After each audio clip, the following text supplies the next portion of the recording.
This video will show you how to change the air filter on a BMW E90, E91 325C and a 330C.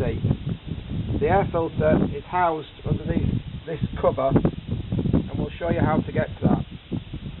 Firstly, we need to dismantle a few items, and we need to start with the cabin filter, so we need to remove this section.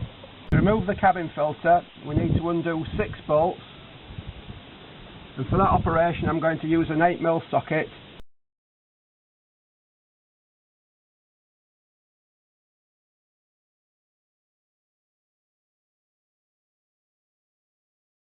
The cabin filter should now just lift away, like so. Next, we need to remove the right hand cover. There's a couple of clips, there's one there, one at the back. Just pull up and slide out of this rubber mounting. So that's the right hand cover removed. Again, the same operation for the left hand cover. A clip at the front, a clip at the back, and a little rubber mounting here, and it should slide out. Next, we need to release this cable section, which should just unclip and pull out, and that can rest there. Now we need to remove these cables to this switch, which should just unclip from here, here, and off at the switch. I've got another one at this side. Again, this should just unclip, and also the washer pipe just needs unclipping. Now we've got to remove this cover, which is another bolt here. I'm using an 8mm socket, and the rubber tab needs to be released. Same at the other side. Release the rubber tab. Now this should slide backwards now and come out. Remove the engine cover, which is 4 Allen key bolts. I'm using a 5mm Allen key socket to remove these.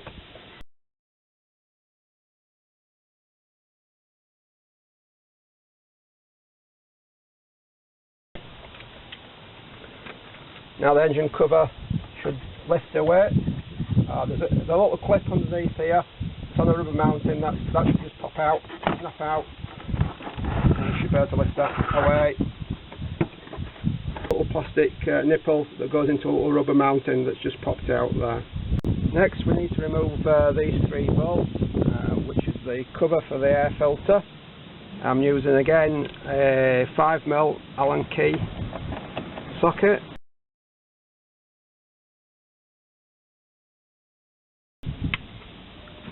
Now this should fold down out of the way.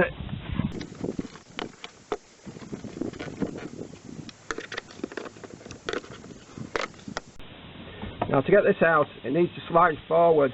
You may find it easier to take the air intake hose off also.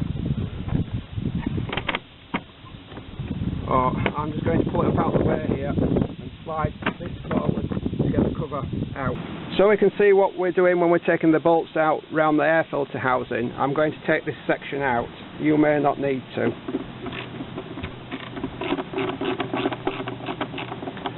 This is a T20 star socket that I'm using just to take these 3 screws out here. Now the air intake should just lift away now, like so. Next we need to remove this housing to enable us to remove the air filter. This is held on by 5 bolts, 1, 2, 3. One under this cover here, 5, and one down the back here, 6. I'm going to release this plastic cover here, which is again a 5mm Allen key bolt.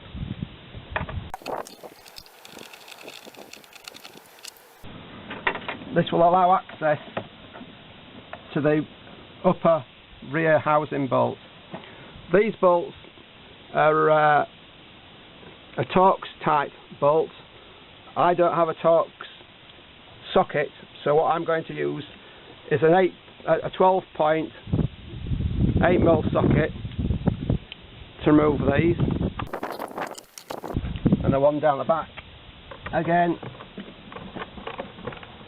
is quite easily accessed with a 12-point socket. This bolt here at the front is not so accessible, so I'm going to use a 12-point ring key. It'll be a little bit slow, but it will eventually come out, and they are captive, so it won't come out all the way. It'll stay in its holder. Again, with the top mounting bolt, again that's quite inaccessible. Again, I'm going to use my 12-point ring key.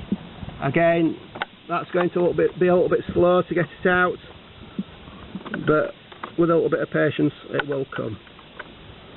We'll cut the video there and we'll come back when I've got all the bolts. Okay, we've released these bolts. As you can see, they're captive, they are held in position, they don't come out. We need to remove the oil filler cap. The housing lifts up out of the way. I've released the strut brace to allow a little bit more movement here, and this is a little bit tight to get out of here, but it should come.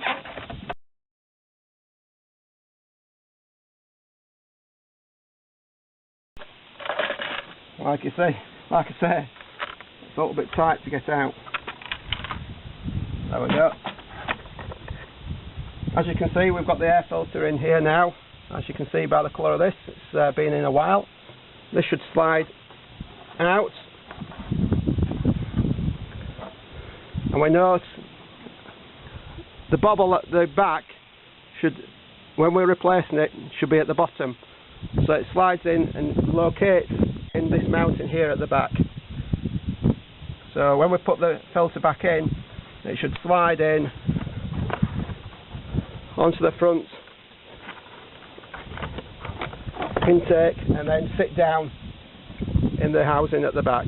We'll just take it out again, ready to put the new one in, and we'll clean all the debris out that's in the housing.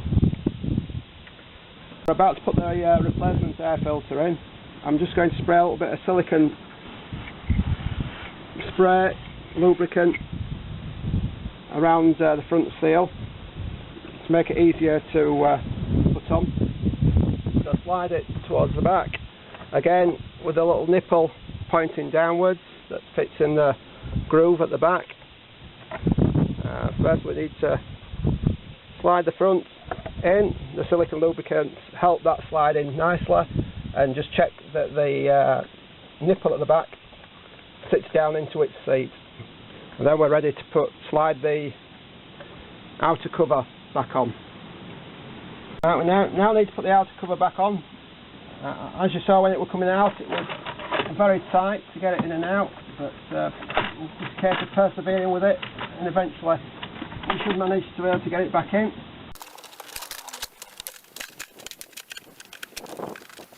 There we go. Now it's a case of tightening the 5 bolts back up. I'll come back to you as soon as I've done. The air filter housing is now back in place with the 5 bolts securely fixed.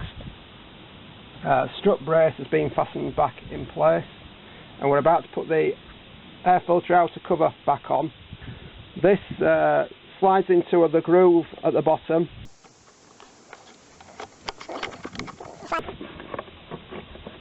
Forward, and then it clips in place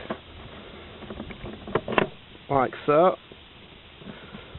Then we've got the Allen key bolt that fits that back in place.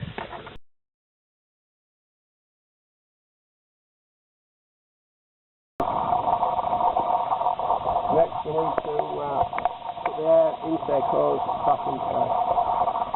To put the air intake back in place, just be careful you don't trap the wires that run underneath it.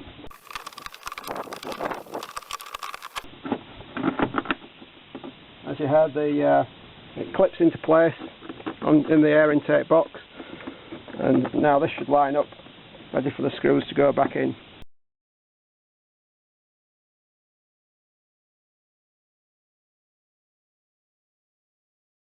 We'll put the engine cover back in place, slide underneath the cables and the tabs, 3 tabs locate in the back of the engine cover, already mounted on the engine.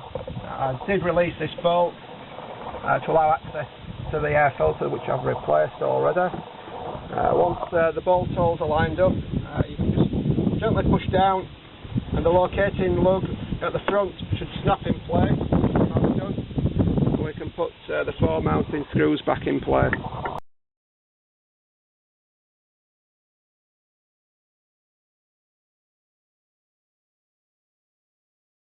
I'm now going to put the cabin filter cover back in place. This has got some clips on the back edge that locate underneath the rubber mounting strip. I've placed a little bit of silicone spray on there just to ease installation. This again, a little bit fiddly to get in. Those clips need to go underneath the rubber seal.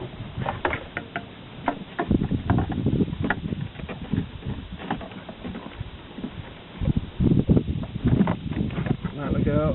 Just pressing down in the middle just helps it a little bit there. Just line up the holes for the bolts and the rubber clips located in place, one on either side.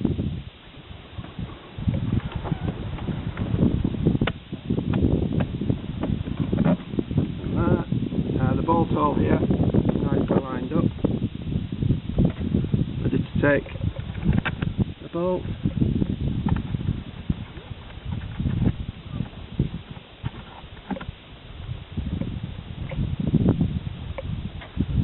Again, same on the other side.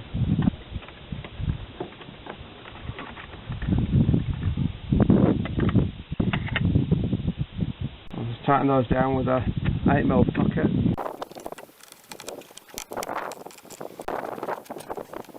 I can now replace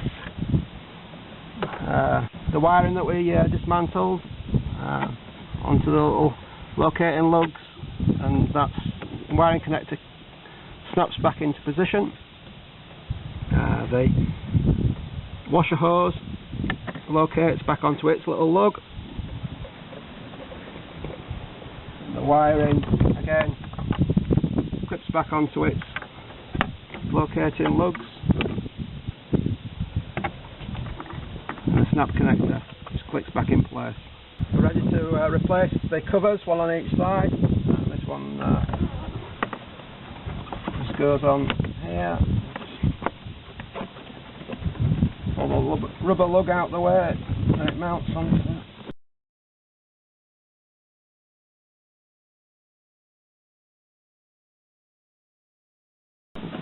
Just reseat this rubber mounting.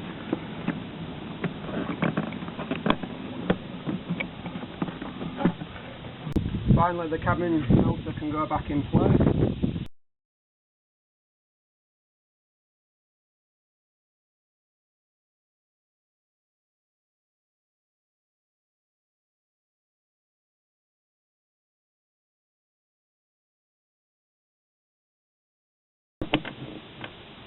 Finally, we need to locate the cables back in place. These fit onto 3 tabs.